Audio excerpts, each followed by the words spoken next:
Hi, Risk Manager. Last week I talked about hazard analysis and FMEA, and this week I want to talk a little bit about the hazard analysis method that ISO 14971, Risk Management for Medical Device standard, is suggesting to do the P1 and P2 in hazard analysis. So first I'm going to give you a little overview of what it is, and then we're going to look into how to do it in Jira. 14971 suggests that you can also decompose the probability of harm that is used in hazard analysis into two probabilities. So you have P1 and P2. P1 would be the probability of hazardous situation occurring, and P2 is the probability of harm occurring from a given hazardous situation. The overall probability of a harm then would be calculated as a multiplication of the P1 and P2. This decomposition is not really mandatory. It is a suggestion in the standard itself, and many companies actually use just the single probability value, which is completely fine as well. But there are two advantages of using the P1 and P2 as you decompose the probability of the hazardous situation occurring and then the probability of harm to the user or the patient. So the first advantage of this approach is that you can separate the technical and the clinical events when estimating the P1 and P2. P1 is typically related to the device failures or use errors. Calculating this is mainly based on the competence of your developers and engineers. They will give you an estimate, either be it qualitative or quantitative one, of a certain event, a hazardous situation occurring. P2 then is more related to the clinical aspect of the product. The probability of a patient or user being injured when exposed to a certain hazard can be best estimated by clinical specialists. Ultimately, you don't want your developers to guess the probability of a negative clinical impact, nor do you want your clinical specialists getting involved in the technical aspects of the device itself. The second aspect is allocation of controls. Risk controls based on the design of the device have an effect on P1. They tend to either reduce or eliminate the probability of a certain failure that is occurring. P2 instead is affected more by controls related to the protection and information, for example, mitigation of reducing or preventing exposure of the patient to this hazardous situation. So these are the two really important advantages to the P1, P2 approach. And it is favorable, especially because of the ability to estimate separately the technical and the clinical aspects of the probability of failure of the device and the harm that could occur to the patient. And because of that, there is more accuracy in the estimation of these probabilities. This is mostly useful for combination devices or devices that channel drugs. We will look into example now how you can do P1, P2 hazard analysis inside Jira. Let's look into how you can use Jira for your hazard analysis, decomposing the probability of harm into two, probability of the hazardous situation occurring and the probability of harm to the patient that in that given hazardous situation could happen. So the example scenario is that we have a smartphone app for diabetes management. The app records and displays glucose levels from a connected glucose meter and allows users to insulin doses as well as their meal plans. It supports basically the decision-making for insulin administration. We looked into how you can do hazard analysis and FMEA in Jira with the SoftComply Risk Manager Plus app. And the P1, P2 follows the same risk register type. There is a template for you in the Risk Manager Plus app in Jira for hazard analysis that you can use.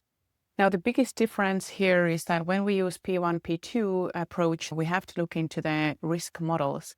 Let's dive directly into the risk model here to see how you can use Risk Manager Plus. So we find the Risk Manager Plus app inside Jira, and we can go to Risk Model View.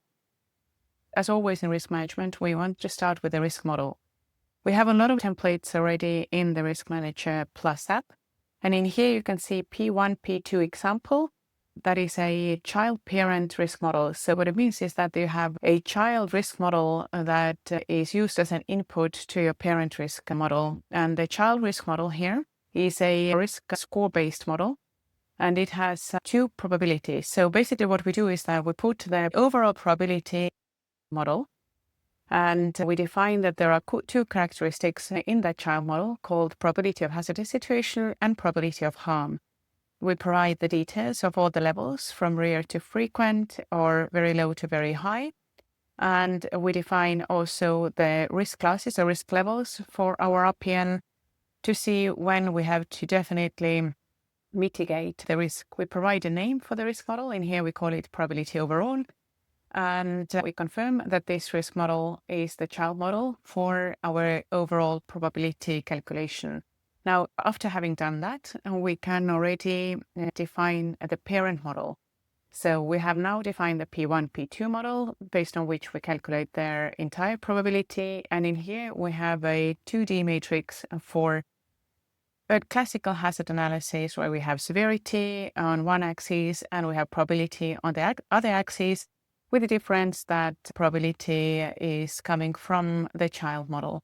So first of all, here we can define how many iterations we want to have in our model. We have always initial risk assessment and residual risk assessment. You can have many more if you want. You can have post-market assessment and so on. Now, in here, we see that this risk characteristic is severity. We have 5 levels provided to it, from negligible to catastrophic. And in here, we have tagged another risk model can be used as a characteristic. And in here, the characteristic is probability, and the risk model we use is the one we just created, the probability overall. And this risk model is then shown here as well, just in case. We can then define the 4 risk levels for the parent risk model. In here, we have it from low to critical. And in here, we can then say where the risk classes are critical, catastrophic, serious, and so on. And we give it a name so that we can find it afterwards in our list of risk models. Once this is done, we assign the risk model to the project where we have the hazard analysis based on P1, P2 calculation. And in here, we can easily assign it to the project. In the risk table, the hazard analysis following P1, P2 approach, we can first see the risk progress bar. In here, we can see that the initial risk assessment led to a medium risk level, and after mitigation, we have reached acceptable risk class. The user sees incorrect glucose data in the diabetes management app.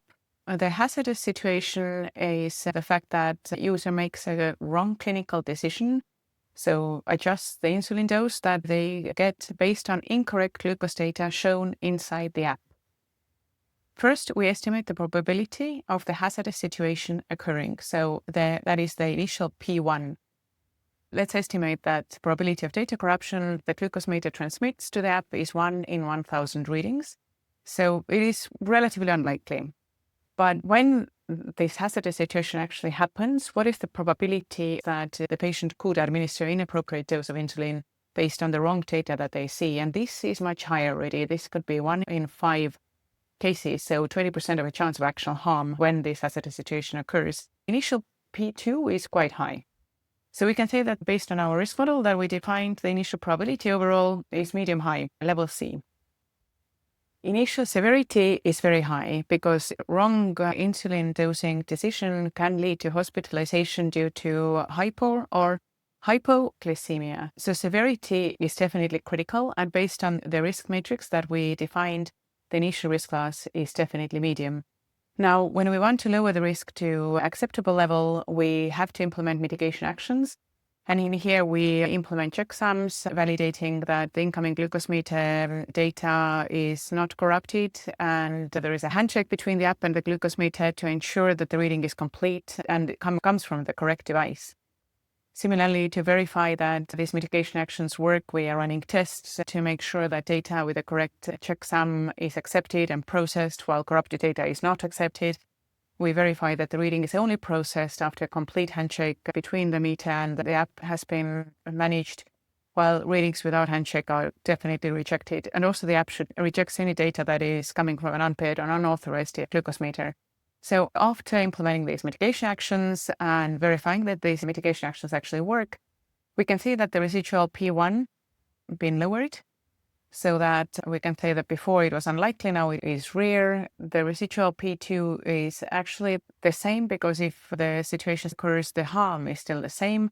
Same with the residual severity is still high if it happens, but we have already lowered the probability of occurrence of hazardous situations so much that risk class is actually already quite low. And this is how you can do P1, P2 hazard analysis inside Jira using the SoftComply Risk Manager Plus app.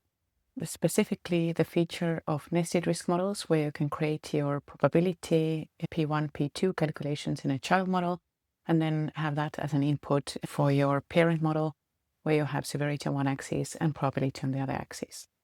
Thank you so much for watching, and good luck with your risk management. Bye-bye.